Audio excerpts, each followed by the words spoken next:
Okay, Muhammad, you want to start? I think low activity is easy, so hopefully there will be easy questions.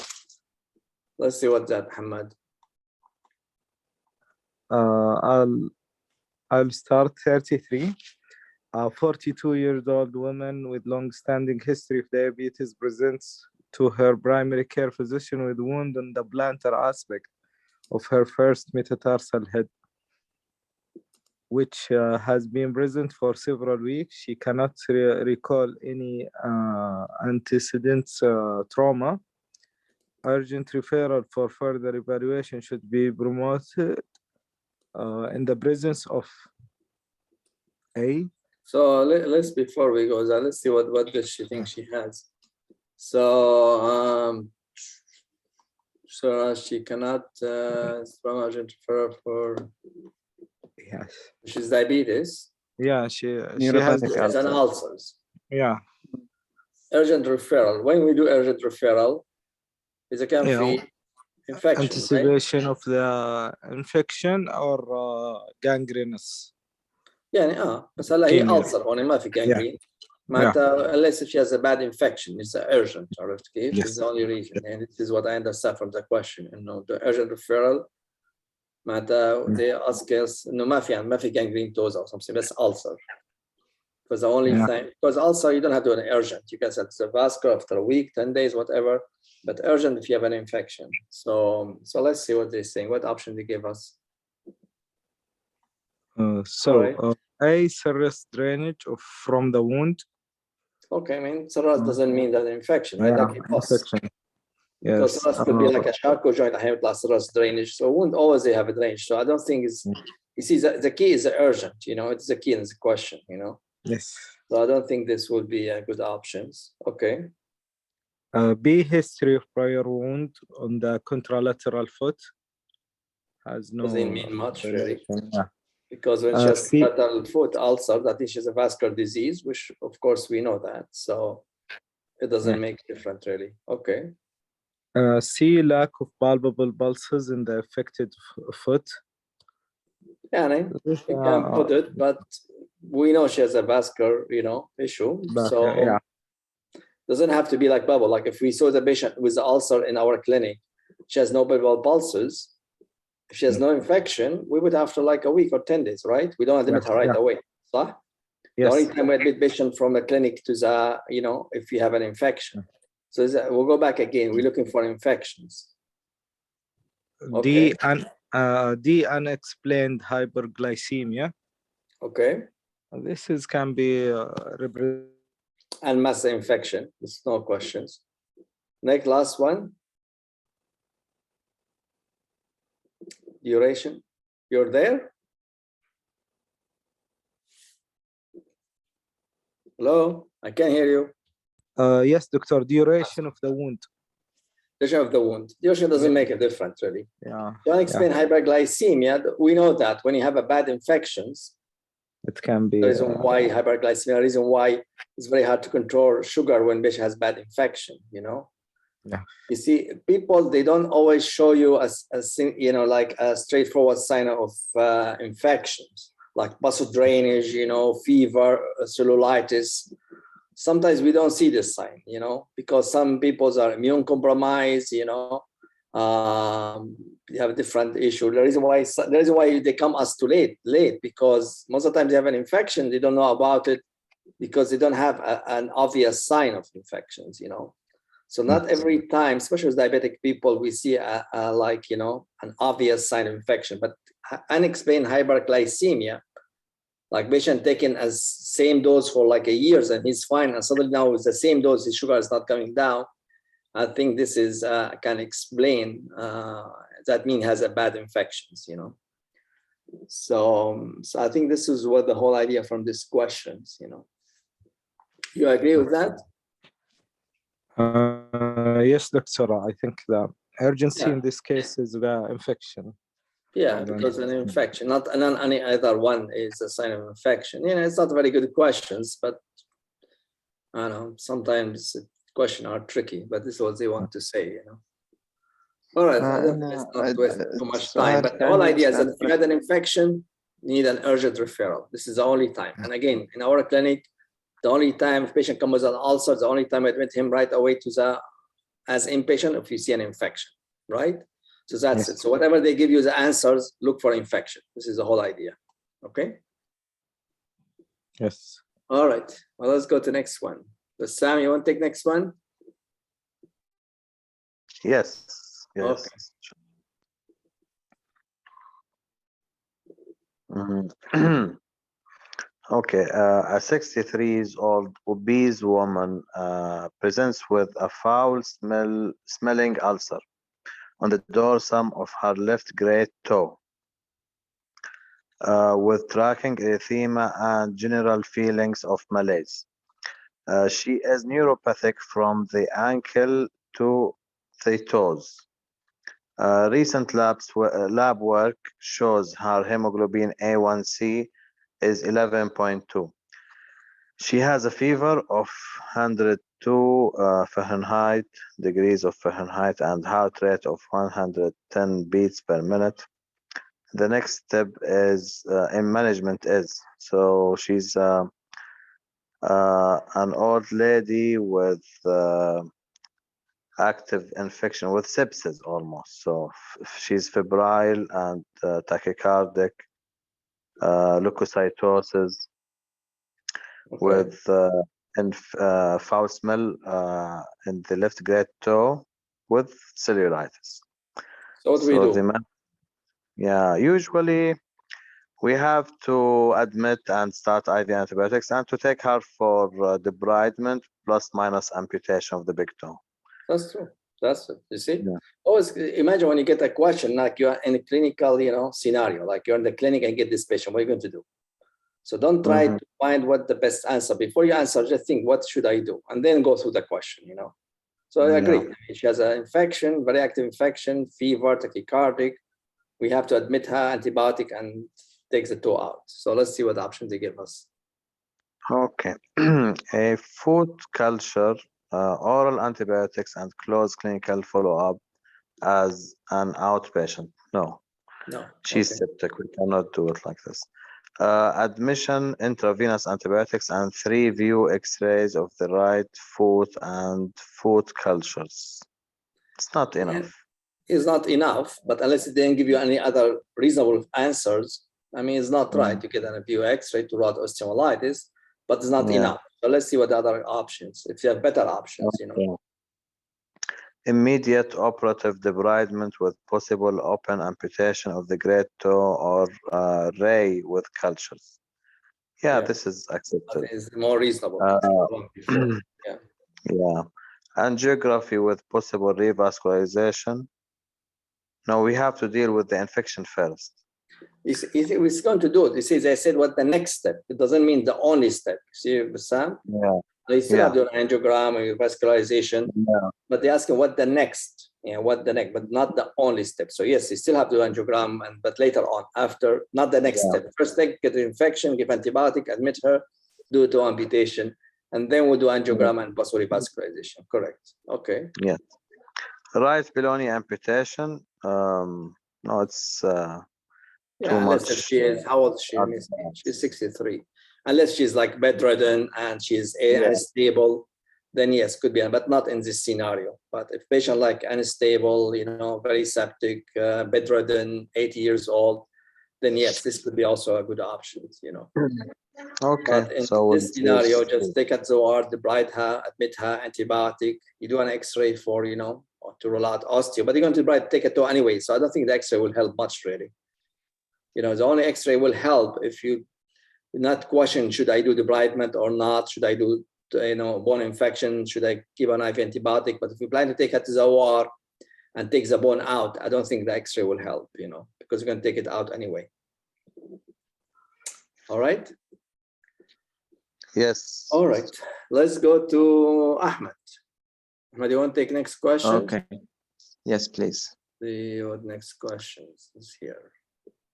Oh, it's too fast. Okay. 53-year-old obese woman is admitted with fever and right foot pain. She noticed malodorous wound on her right foot over the last 2 days. On examination, she has palpable femoral, popliteal, and pedal pulses. She has minimal sensation to light touch and monofilament bilaterally. And the right foot is swollen and red with a small draining ulceration under the first metatarsophalangeal joint. The most appropriate initial radiographic study is X-ray. Okay, so why you want to get an X-ray? This is osteomyelitis. Looks like it. Osteomyelitis. So it's very easy already. I mean, something, some of the question really just straightforward. Let's see what options they gave you. Plain radiograph. Yeah. Arterial What else? Doppler. I mean, why you need an X-ray? Only for looking for osteomyelitis or for something else? And gases. Gases. What else? Probably fractured bones. Correct. This is all sign of osteomyelitis, right? Yeah. You can see fractures. What else? What about the periosteum? Foreign bodies, periosteal spur. Okay. And the foreign body is very important. Foreign body, yeah. These people, they have a neuropathy. You see, they told you that he has a neuropathy. So sometimes, you know, they have like a needle inside, they don't feel it because they step on the nail or needle, and the needle is the foreign body there. And if you treat it with antibiotic, they never heal until it comes out. So really, almost every patient with a, you know, diabetic with a neuropathy and has an ulcer, you need to, you know, do an X-ray to look for foreign bodies, you know. Yeah. I'll tell you, one time I have a patient with diabetic foot, and he has an ulcer in the plantar aspect, and we treat him for a long time. He's never healed. And even X-ray showed no foreign body, nothing, no osteo, but it's never healed. And then, I don't know, for some reason, I said, let me put my hand inside his shoes. And it's a blade inside his shoes, you know. I think he stepped on the blade, and the blade like half embedded in the shoes, and keep cutting this ulcer every time he, you know, and he has neuropathy, he doesn't feel it, you know. So you'd be surprised, you know, and these people who has no neuropathy, what could happen to them. So you have to look for that. So it's the reason why also we get an X-ray. Sure. Throughout, you know, and also looking for the gas and periosteum elevation, all the things, sign of osteomyelitis. So what about the other option? Let me see. Arterial duplex testing. Let's go through them. Later on. And the patient has pulses, actually. Okay, so you don't need that. That's correct. Same for angiogram, arteriogram. What about MRI? MRI will tell us that that's something that is not seen on an X-ray. But which one is better as, you know, I mean, which one is better for osteo? Is a plain X-ray or MRI? MRI, of course. Okay, so why didn't pick up MRI? Because this is the first investigation, the first choice. Not the initial, right. You don't want to jump to the MRI. So if he's tell you what the best, of course, radioactive study will be MRI. But if you want the most appropriate initial study, do an X-ray first. Because if the X-ray didn't show any sign of osteo, then you don't need MRI. But it was questionable osteo, then you do an MRI. Yep. All right, let's go back. Okay. Let's see if anybody here, anybody fellow here. Okay, let's go, Muhammad. Yes, doctor. That's good. We're going fast. Let's go. 36. Easy question today. And it's just straightforward. All right, let's see what that. Okay, a 35-year-old man was brought in by ambulance to the emergency room following an isolated high-velocity gunshot wound to the right leg. He was hemodynamically stable but without distal pulses. CT angiogram demonstrated occlusion of the superficial femoral artery with associated hematoma. On surgical exploration, the mid-SFA is found to be completely transected with 10 centimeter defect after the proximal and distal artery edges were debrided. A concomitant small injury to the femoral vein was seen and controlled with simple suture repair. The best means of repairing the arterial injury is the best means of repairing the arterial injury. Yeah, so he has we have a 10 centimeter defect. Yeah. We have a trauma. Yes, sure. Patient stable. Yeah. So you can do the definitive treatment now. Okay. So since you're already surgically exploring this patient, Right. and you have in the same foot you have femoral vein, so I Right. prefer to use the contralateral saphenous vein for repair. Why is that? Why you want to do contralateral? First, because he has femoral vein injury in the same foot. Okay. Plus, it's a trauma. What's the problem? Why you want to go to other one if you have femoral vein injury in same leg?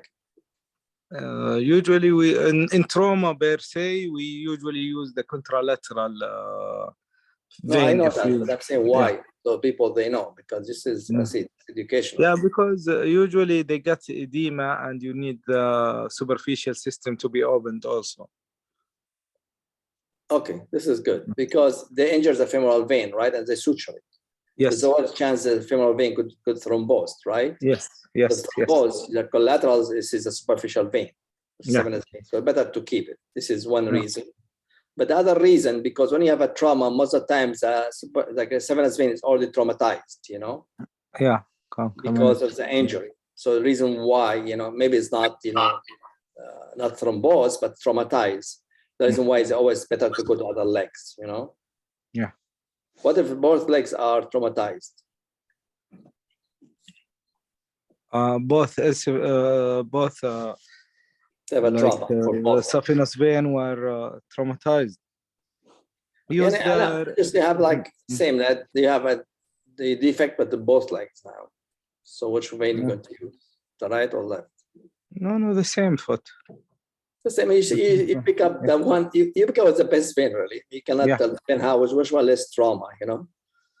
So when you have these things, both, just pick up, see which one is the leg less trauma, which one's away from the saphenous vein. So you have a choice to pick up with the best conduit. But the whole idea, you need to pick up a best conduit. This is the whole idea, you know. Otherwise, they thrombose, you know. What if patient is hemodynamically unstable? Because now he's stable. What if the same scenario, but patient is unstable? So what do you do? You can place shunt and you stabilize the patient and you bring him later for definitive treatment. Yeah. So if he's unstable, you would a shunt. Yeah. Have you done that at Shimesi? I mean, have cases like that? You put a shunt or all the repair? No, never shunt. Usually they are a bit stable patient. I think all the penetrating trauma should usually they are isolated, so they are a bit more. You didn't have any case like that where the patient was unstable and you have to put a shunt. No. Yeah, I mean, me the same, and very rarely to put the shunt. You know, most of the time the patient is stabilized, or stable. Yeah. Unless you work in a major trauma, you have a lot of traumas, then you may get to this point. But the whole idea, if patient not stable, then you have to put a shunt. This is a teaching point, okay? Yeah, it's not the time for different treatment. Put a shunt, and then later on, when he becomes stable, bring him back, and then you can fix him. If it's stable, you have a time, better to fix it. And here we don't use any prosthetic, okay? Because unless he has no vein, and you can maybe use and you have to go fast, you can use prophylactic, then yes, I can use a temporary, but then later on, most of it, I'll bring him back and put a vein, especially young people.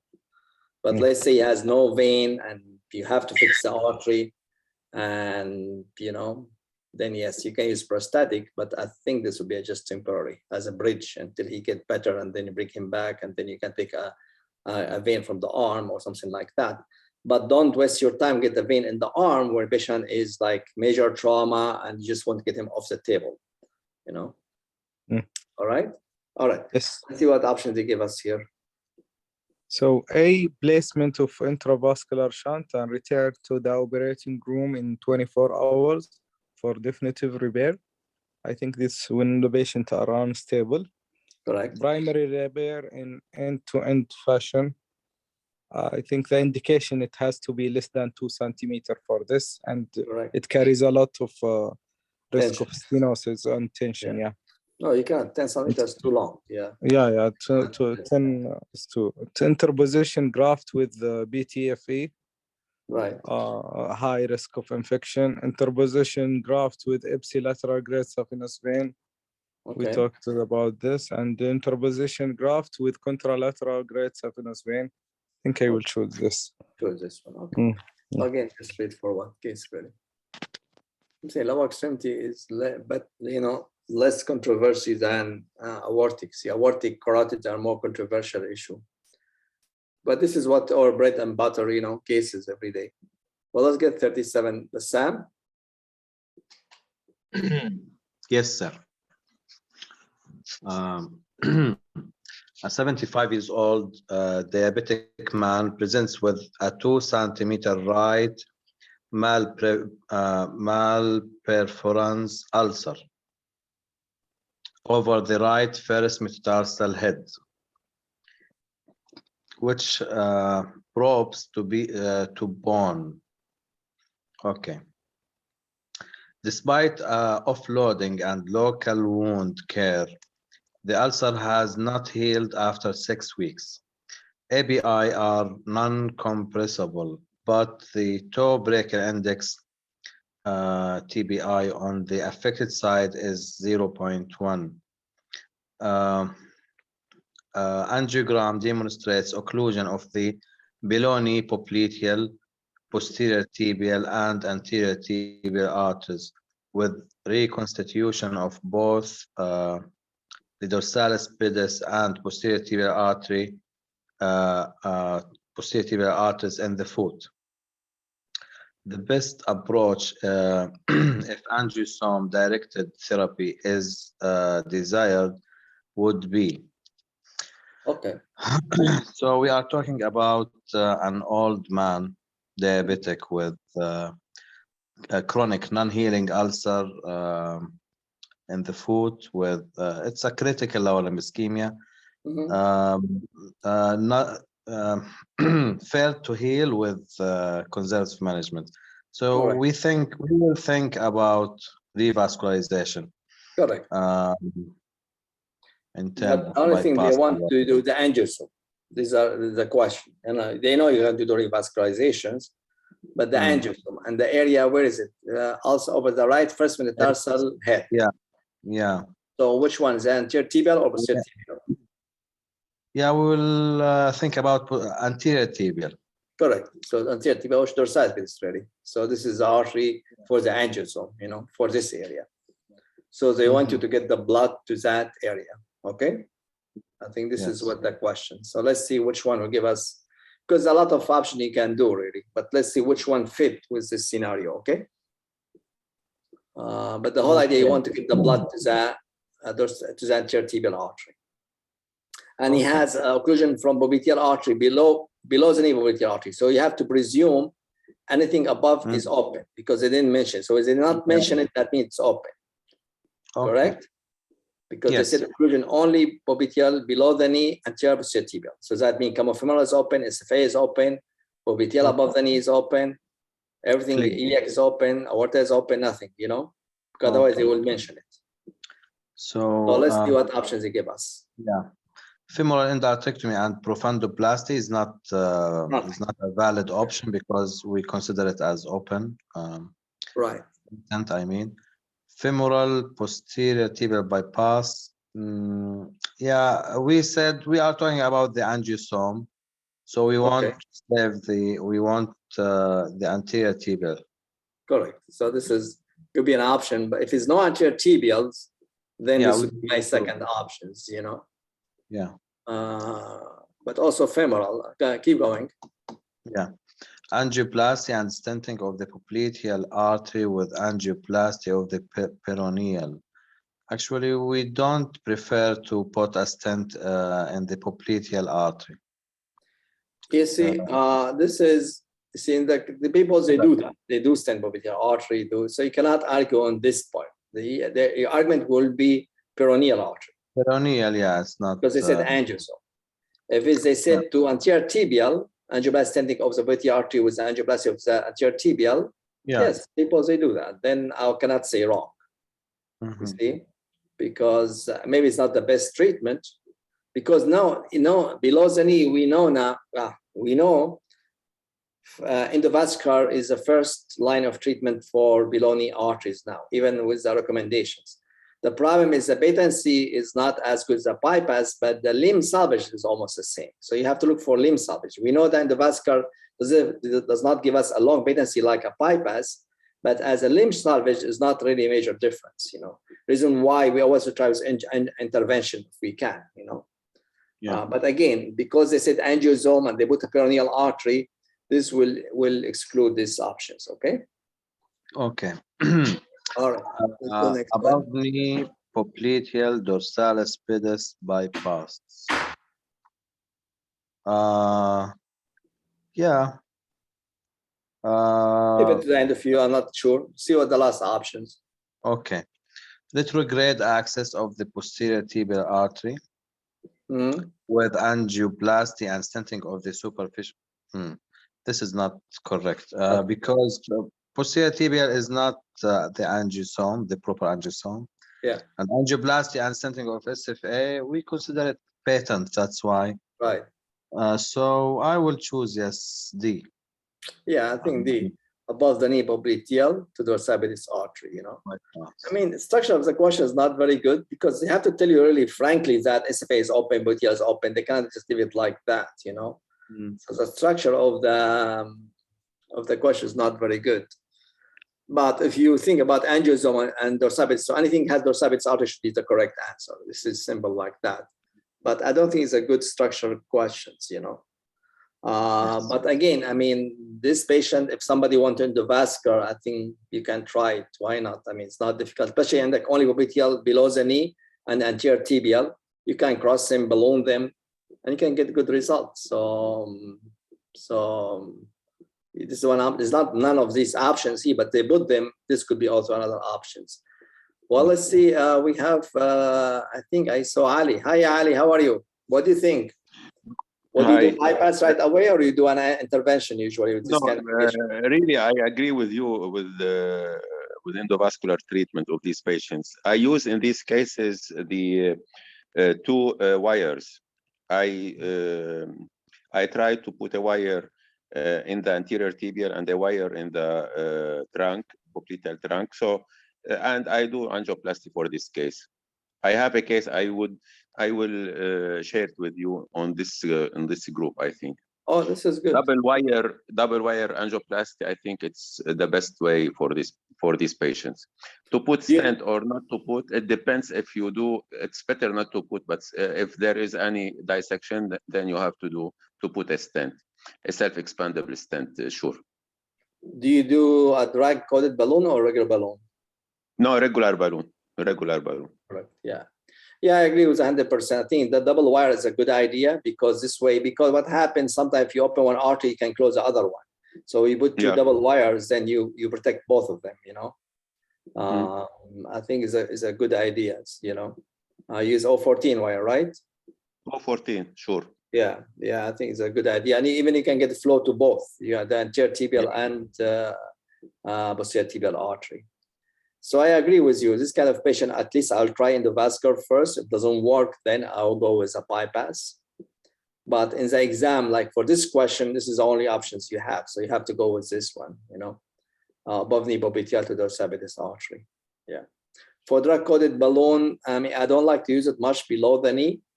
Even though the patency is a bit better, I was concerned if you have an ulcers, this, you know, the cytotoxic, you know, material in the balloons, I'm always concerned that may flush down and you know, prevent or delay the wound healings, you know, because the first, you see, remember from Medtronic, the first one they use Medtronic, the below knee, below angioplasty, they have to put it out from the market because they found even the patency is better than normal balloon, but the amputation rate was higher. So you have to be careful below the knee. Yeah. All right, this is good. But Sam, who is Ahmed? We come back to you. Let's see what the above knee bypass was the right answer. Okay. Let's go to 38. Like trauma today. Okay. A 23-year-old man presents with level 1 trauma after being stabbed in the left thigh. On admission, he is tachycardic and hypotensive, but is awake and alert. He complains of pain and numbness in the left leg. He has a large pulsatile hematoma in the left thigh and absent popliteal and pedal Doppler pulses. He was emergently taken to the operation room with the left leg was explored and transection of the common femoral artery identified and repaired. The vein was intact, although the femoral nerve appeared to be damaged. The expected neurologic deficit would be... Wow. Okay. So the whole question, they just want to tell you that what the nerve, femoral nerve, Yeah. it's being cut. So what you expect? You have to be good in anatomy. Did you read anatomy recently? Not really femoral nerve. Yeah, it's a tough question. Let's see somebody has a fresh anatomy. But I tell you in general, let's talk in general. Before we go like in details, femoral nerve. What muscle it supplies? Let's talk about motor. Forget about sensory. In the thigh. In the thigh. So this is the thigh muscles, all supplied by femoral nerve. What about sciatic nerve? What is supplied? It would supply the medial and the leg and foot, because give you the tibial and peroneal nerve, right?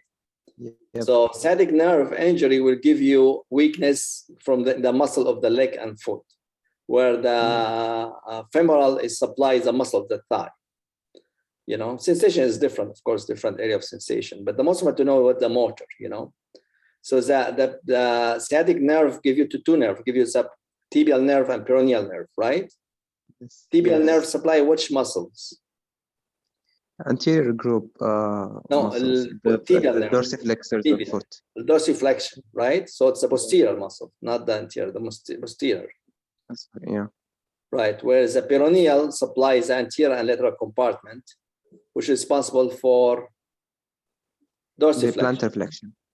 Yeah. No, dorsiflexion. See, the foot is opposite than the hand. Yeah, so sorry. So the dorsiflexion, right? Because dorsiflexion up. Yep. And there's and plantar dorsiflexion. The reason why you see if you peroneal cut, we see a foot drop, correct? The reason why. Yes. So let's put this in your mind. This is very in general. You think what about the nerve without being specific which muscle in each one. So let's see what options they give us here. So you cut the femoral nerve. What are you going to see? Let's see first one. Okay. Decreased sensation of the medial thigh and calf. Unlike, see, I'm expecting that you don't know anatomy, right? So sensation, it's hard to see. Motor is easy because the muscles. Sensation is different. Sometimes femoral nerve go all the way down. So I'm not sure. So we put this on the side. Okay. Let's see the other options. Decreased sensation of the medial thigh and weakness with knee flexion. Okay. So now they talk about knee flexion, right? So talk about thigh muscle. So this also could be correct, right? Could be, yeah. Let's go to the next one. Decreased sensation to the entire lower leg with weakness with the knee and ankle flexion. Knee and ankle flexion. Okay, now flexion, ankle has nothing to do with the femoral nerve, correct? Yeah. Said the ankle is supplied by the sciatic nerve. Sciatic, yes. Below so it's too far. So this is okay. So C is for sure wrong. So okay. So we have A, B. Now let's go to D. D, decreased sensation to the anterior thigh and weakness of the hip flexion and knee. Hello? I can hear you. Still there?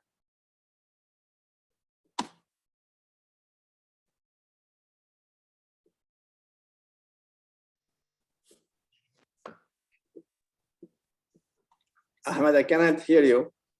Okay. Again, D. Where are we? D. I had a disconnection. D is possible. Okay, what next one? E, weakness with the flexion and extension of the knee. You see, it is a tough question. You have to know your anatomies, Yeah, very well. So you have to go and read, guys, your anatomies, So let's see what they give us. So the answers, because something around the knee. the hip flexion and knee extension.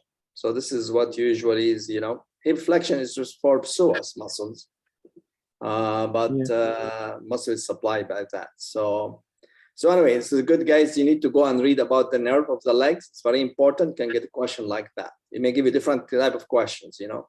So it's very important to know the femoral nerve, sciatic nerve, and tibial nerve and peroneal nerve. Okay. Okay. Let's see. Injury to the femoral cause of decreased sessions over femoral sciatic peroneal nerve, tibials after station.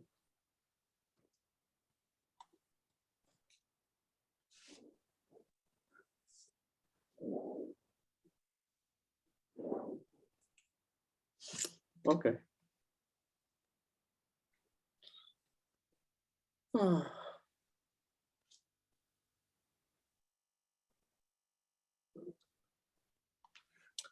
All right, guys, I think this is just have to read it. All right, let's go to the next question. 39, Muhammad. Yes.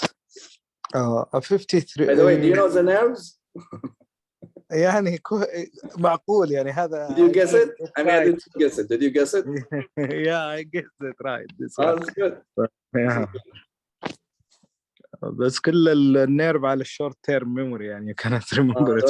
For the exam, you have to read them. Yeah. A 53-year-old man was injured in helmet motorcycle accident where he sustained a direct impact to his abdomen. Okay. He has numerous rib fracture and penetrating chest wound, but no peritoneal signs. Okay. Upon evaluation, he is found to have cool, painful, and pulseless bilateral lower extremities. Okay. The CT is shown in the figure. The best management for this patient is. Okay, let's see what the figures. Here's the figures. So what do you see? Yeah, he has distal aortic and bilateral common iliac occlusion. Yeah. Secondary. Oh, yeah. Secondary to trauma. It could be secondary to trauma. Yeah, you maybe know? dissection and yeah. Could be thrombosis, you know, but it's localized. Must be dissection because just localized, you know. Yeah, traumatic dissection. Yeah, I think from a trauma. And the patient he has acute ischemia in the foot. Both. In the bilateral foot. So the best management. Okay. So what do you do? Let's see what option. What do you do? Think if you get this like patient and she may see. Yeah, this one. Well, let's take the surgery or endovascular. Yeah, and for me, this is endovascular because there is no indication to do laparotomy for this. So indication is not the time to do biofilm, but then maybe has a bowel injury, so you don't want to put a graft, you know. Yeah. So I think now endovascular become really the first option in trauma. Except I mean it's different. Like superficial femoral artery different. There is femoral superficial femoral artery, profunda legs artery is different because an open wound. Yeah. But and it's easy because most of the time you explore because there's a hematoma there, you know. Mm-hmm. But intra-abdominal aortic injury, like aortic trisection, we see it in trauma, aortic dissection like here. All the studies show that endovascular you have a better outcome, you know, especially patient with trauma, you know. So I agree, I will go with endovascular. What do you do in endovascular? This is bilateral kissing stent most of the time. You're right. So just go. But what about heparinization during this case, doctor? Fully heparinized or? It's not. I mean, you can do it. I mean, it's better to give him. Yeah. If you see this, we go back to the same controversial issue: should we give heparin or not? You can give a small dose, or if he cannot, if he has like a bleeding from somewhere, can you wait? It depends how is the foot. If the foot is cool and pulseless and really ischemic, no, I would not. I mean, it's okay. I just go and give small dose of heparin. Or even you can do this without heparin because it's very quick, you know, just go 2 stents and put them and you're done with that, you know. Yeah. But always, you know, when you do something, do the best for patient. Don't worry about the other things, you know. So unless if you have intracranial bleeding, it's a different story. But if there's no intracranial bleeding, I will give heparin. I may give like small dose heparin and then always I give protamine. I can deal with other issue. because legs ischemia is very bad. If you don't treat it right, you end with a major issue. You'll get thrombose, and get an ischemia, then amputation at 53 years old. So I will not do that, you know. I will do is the best. Like, give you an example. Patient come with abdominal pain, and you think he has an bowel ischemia with SMA occlusions, and his GFR like, you know, 30. Okay, and you want to rule out bowel ischemia. What do? Do you do CT angiogram or do ultrasound, or what do you do? No, I will do the best. For the patient, yes. What about the kidney? Otherwise, we can fix the kidney. It's about ischemia. If you don't fix it, he will die. He will die. You know. Yeah. So go and get CT angiogram, even if it's a GFR 30. Don't care. Don't worry about it. The most priority now is to rescue his bowel, because if you don't do that and he ends with a bowel ischemia, he's a dead person. You know. So you see, always you have to, you know, weight risk and benefit. And the same here. The most important now to fix his iliacs. You know.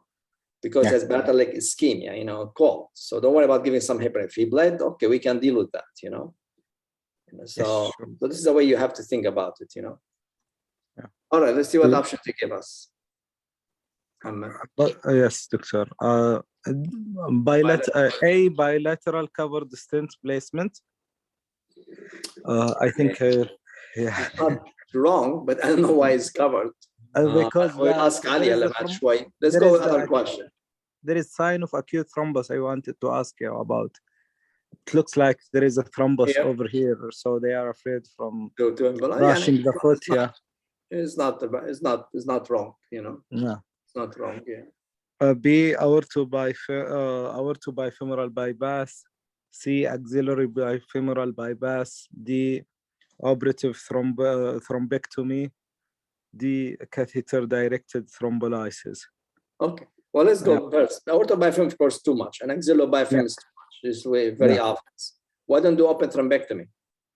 Because you will not treat the dissection he has. Correct. So you're just right. Because somebody said, why should put a stent? Let's do thrombectomy so we can avoid stent pending in young people. But this one, no, because we know the pathology it's a dissection or transection.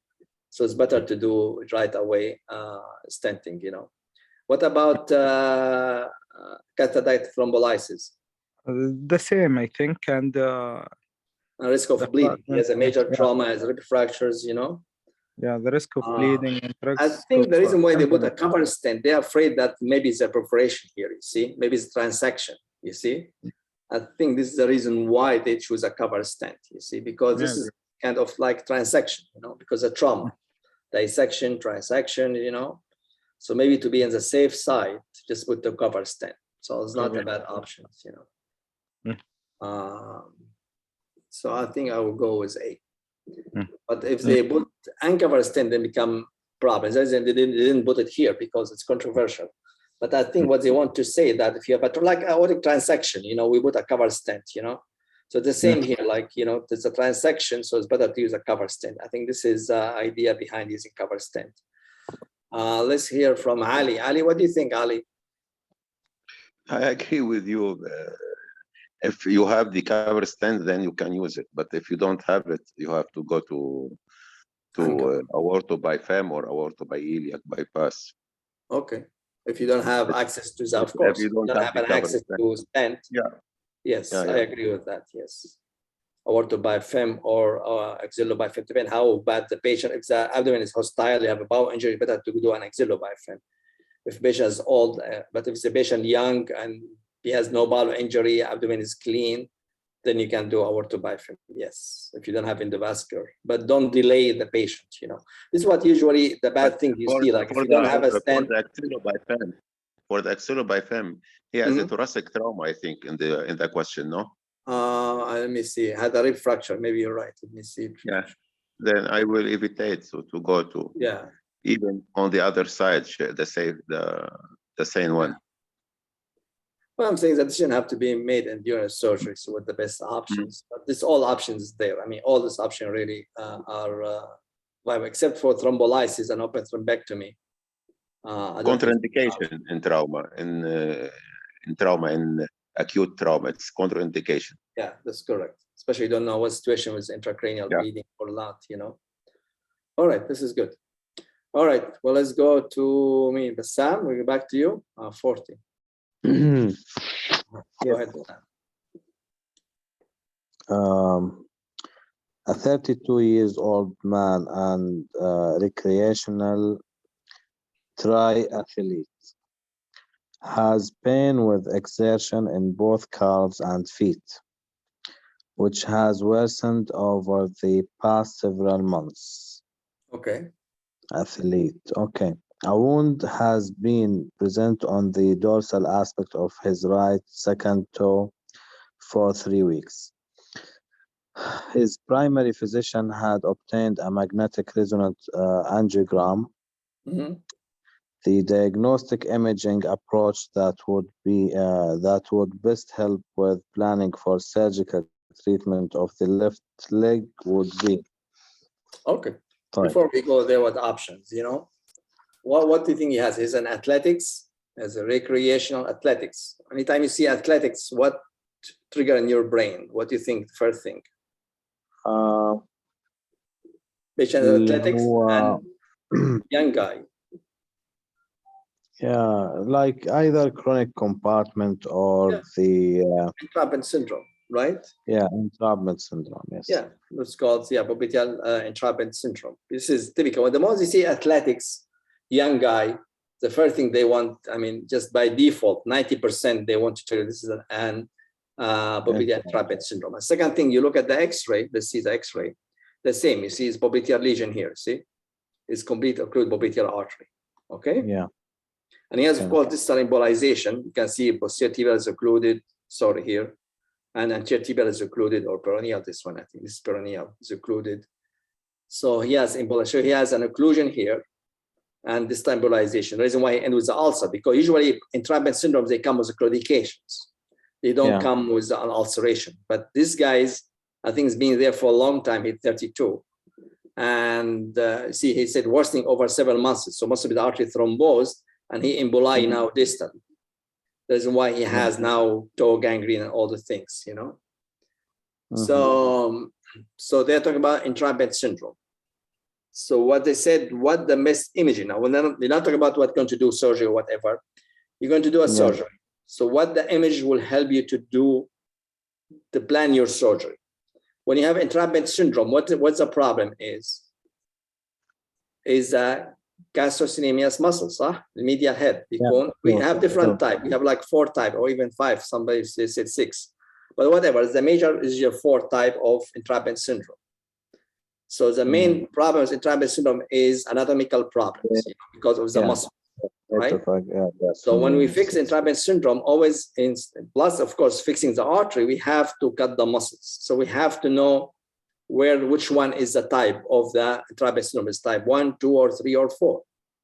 So what images will help us? This is a whole question. What help us to plan your surgery, to see which muscle I'm going to cut, you know? So what do you think the best images will be for that? MRI. MRI. MRI, it's no question, okay? So now we understand the question, now we go to the answers. But this is what they hold questions, you know? They not tell you what you're going to do, what type of surgery. They want to know what the best imaging will help you to plan your surgery, because the surgery will be cutting the muscle, plus, of course, fixing the artery. So the best thing is to go with the MRI. So let's see what option. He already have an MRI, so I don't know why they give us this question. Let's see what they give us here. Okay. Duplex of left popliteal artery in neutral position. It's useless. No, it will not help, yes. Duplex of left popliteal artery in flexion and extension. This can help to diagnose. Right. Probably. You have a diagnosis, but it's not planning your surgery. And the second thing is that popliteal artery is already thrombosed now. It's not like already compressed. So now I don't think you're going to see this change even. You see it when you have only compression, not thrombosis. So so I don't think this would be good options. Okay.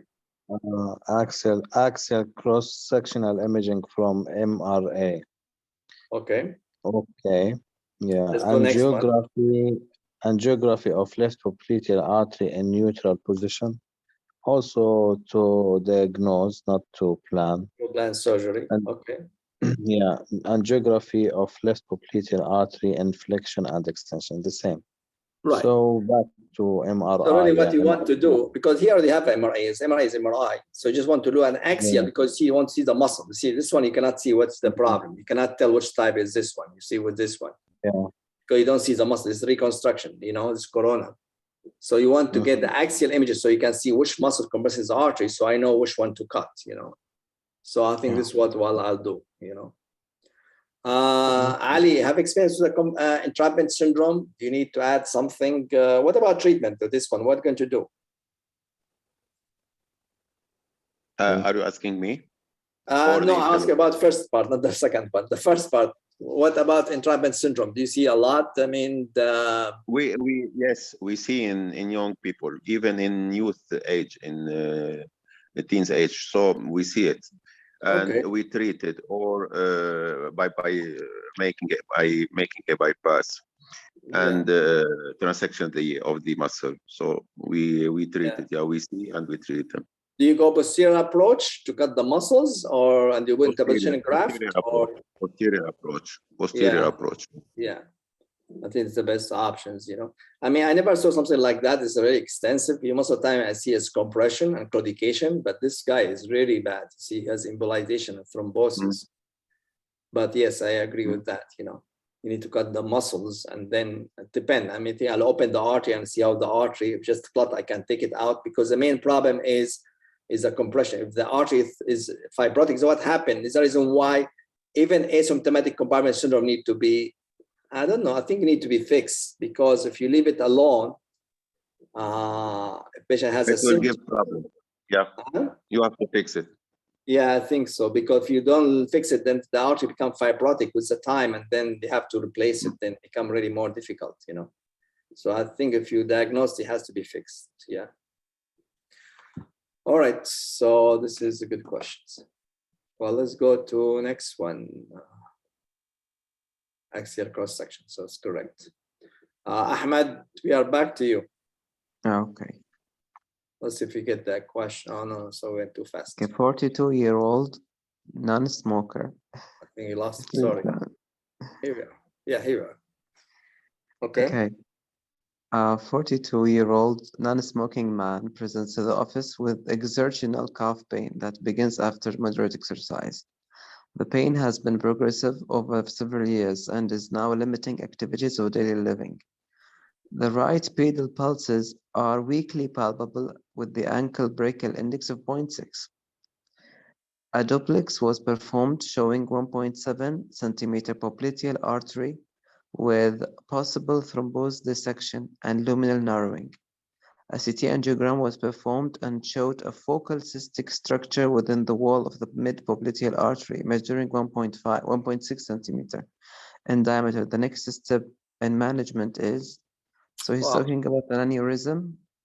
No. Just a second. This is a tough question for you, Ahmed. This is very rare situations, you know. You see, this is cystic structure, then say aneurysm, you see? So this is called cystic adventitia disease. It's very, very rare, you know. I mean, I don't know if I saw a case in my life. Maybe I saw once and asymptomatics, you know. So, I mean, it's not fair to put this question here. But this is a cystic, you know, adventitia disease. Usually you see it in popliteal artery in the wall. It's like a cyst in the wall and cause compressions, you know. Reason why patient has all the symptoms, you know. How you treat it? Usually you can drain. It's a cyst. You can just aspirate it because they don't know people they think it's a cause of trauma. Some people they think it's congenital. Nobody knows really what the main issue. But again, I never had to treat any of them, but I know that if you get it, you usually first try with the aspiration. If it doesn't work, then you have to do either replace it or stent it, or you have to treat like any disease. But first, try to drain because the compression is outside compression. It's a cyst in the wall of the popliteal artery. I mean, I'm saying it's very, very rare. Ali, did you see any case like that? We see some, and Wow. I do a transection of the whole segment because someone says that you have to open the cyst and to liberate the artery, and it's enough to do like that. But I don't know if it is enough to do that. I think it's better to take off all the segment of the artery interested And what the position and to put it bypass. Yeah, it's better. It's better. Yeah, Because the problem is that the recurrence may be in these cases. So personally, I transect the artery and I put a prostate, a bypass. Yeah, I agree with that. The problem, as I said, Ali, it's not very common, so you don't have really very strong recommendations. But what I usually, as I'm saying, I never had to deal with it, but I read about it one time that what you do is just spray it. If it doesn't work, then you have to resect it, yes. But you can try first, maybe it works, because it's very simple. Just put a needle and aspirate and see. But if it doesn't work, then yes, I think you have to resect it, you know. What's the next step? No, I don't know. It's if you have to put a needle and aspirate, or better to open the cyst and resect all the cyst. If I have to and open, then no, I go with you. Is the reason why I said the needle, because you don't have to open. But if I decide to open, then I just take the whole artery and put the vein graft. I think it's better. You see, if you have to open, then it's better just to take it out. Because why should? Because if you just drain it and then come back, it's difficult to go back again through it. You know, so if you commit yourself to open, I think it's better just to go and resect this part and put the vein graft. Well, let's see what the options give us. Okay, let's go with that. But go, Ahmed. Okay, assurance that this lesion is self-limited and will improve without intervention. I don't know. But patient is symptomatic, right? Yes. Let's see what her symptom again. She has claudication. Yeah, severe exercise. So she has symptoms. So we have to treat her. I mean, if you find it incidentally, I think yes, you can leave it. But I mean, if you have symptoms, they have to treat it. Okay. Angiogram with balloon angioplasty and stenting of the lesion. The lesion is outside the wall. Yeah, and it's compression, it works, but popliteal artery, you don't want to put a stent in the popliteal artery, as especially young. How old is she? She's young, right? She's 42. So it's not the best option, you know? So I don't think it's the best option. Yeah, okay. Percutaneous drainage of the cystic structure. You can consider that, we talk about it. Next one, let's see. Or popliteal artery dissection with arterial resection and interposition grafting. Okay, so Ali, he talked about it. Next, last one. Bypass of the popliteal artery using saphenous vein. Yeah, and it really is, all of them is correct, you know. It depends what the situation. Like if patient is old patients, you know, like as again, like 80 years old and you find it, you can do ballooning and stenting, but not young people. But with your resection also, again, as I said, resection is an excellent idea. You take it and put a position vein graft, especially as young and you finish with the problem, also is a good options. Bypass of popliteal artery using saphenous vein, yeah, and it's not also bad options. But I think the next step is always maybe just want to drain first and see. But it doesn't work all the time, as Ali said. It doesn't work every time. But I can assure you, I don't know, Ali, how many you saw? Because I really never saw one of them. I mean, you saw it in Syria or in your training in Italy? Every 1 year or 2 years. And we think it can be complicated or can be taken for entrapment popliteal artery syndrome. So in these cases, we take in consideration the presence of the advential cyst, popliteal cyst. So I think about 4 or 5 cases that we saw. That's good. Not more. Maybe you should try draining, see maybe it works. Maybe try it and tell us what you think. Because, you know, try draining one time and see if in future. If you drain a cyst, I know that the epithelial membrane will re-give or I see. The liquid another time. So you don't take off the epithelial cells or the epithelial membrane. So you will have a recurrence if you drain it. I think so. Okay. What about if you find patients asymptomatics? Even. Leave it alone, right? Even. Yeah, you have to. No, I treat them. Oh, really? If patient is asymptomatic, you treat them? Before they become symptomatic, yeah. Before they become symptomatic. Well, as I'm saying, the problem is that we don't have very strong data because it's not very common, you know. So So I don't think, I think you have to take case by case and decide what's the best treatment for the patient. You All have right. to take case by case. Yeah, I think so. Yeah, depending where it is, the location, everything. Okay. Yeah, they did the drainage. Okay, let's say 42. We go to Muhammad. We have time. I will. Yeah. Oh, it's already time is finished. It's 9 o'clock. Okay, guys. I think we can stop here, and we'll meet next week. Hopefully, next week we'll finish the lower extremities. I mean, we have to finish. This is the last, Then we can move to next category. So hopefully next week will be the last session for lower extremities. Okay, doctor. Thank you. All right. Okay. Thank you, guys. Thank you very much. Goodbye, Ali. Thank you, Dr. Samer. You're Hi welcome. to everyone. Thank you. Thank you, Doctor. All right, let's do. Assalamu alaikum.